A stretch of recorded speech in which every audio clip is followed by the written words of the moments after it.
අද අපි කතා කරන්නේ නවම් පෝය දවසේ තියෙන වැදගත්ම සිද්ධියක් ගැනයි. නවම් පෝය දවසේදී බුදුරජාණන් වහන්සේ, සාරිපුත්ත මහ රහතන් වහන්සේ හා මුගලන් මහ රහතන් වහන්සේ අග්‍ර ශ්‍රාවකයන් ලෙස පත් කළා. සාරිපුත්ත මහ රහතන් වහන්සේ ප්‍රඥාවෙන් ඉහළම ශ්‍රාවකයයි. මුගලන් මහ රහතන් වහන්සේ ආර්ය බලයෙන් ඉහළම ශ්‍රාවකයයි. මේ නිසා නවම් පෝය දවස බුදු සසුනේ ඉතාම වැදගත් දිනයක් ලෙස සැලකෙනවා. නවම් පෝය දවස තවත් විශේෂ වෙන්නේ බුදුරජාණන් වහන්සේ වික්ෂු සංඝය නිසි පරිදි පවත්වාගෙන යාමට අත්‍යවශ්‍ය උපදේශ ලබා දුන් දිනයක් නිසයි. වික්ෂූන් වහන්සේලා එකිනෙකා සමග එකමුතු වෙලා විනය පිළිපදිමින් බුදු සසුන රැකගන්නා හැටි මෙම දිනයේදී පැහැදිලි කළා.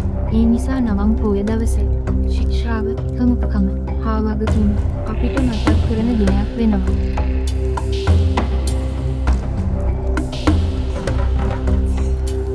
නවම් පෝය කියනකොට අපිට මතක් වෙන තවත් විශේෂ දෙයක් තමයි නවම් මහ පෙරහැර. මෙය කොළඹ ගංගාරාම විහාරස්ථානයේ පැවැත්වෙන ඉතාම අලංකාර ආගමික පෙරහැරක්.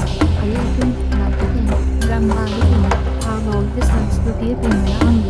මේ පෙරහැරේදී දැකගන්න පුළුවන් නවම් මහ පෙරහැර ශ්‍රී ලංකාවේ බෞද්ධ උරුමය ලෝකයට පෙන්වන වැදගත් උත්සවයක්.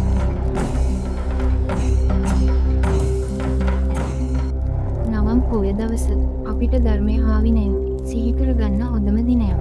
මේ දවසේදී බොහෝ දෙනා සීල් සමාදන් වෙලා දාන ආදී පින්කම් කරලා බුදුන් වහන්සේගේ දහම සිහිපත් කරනවා.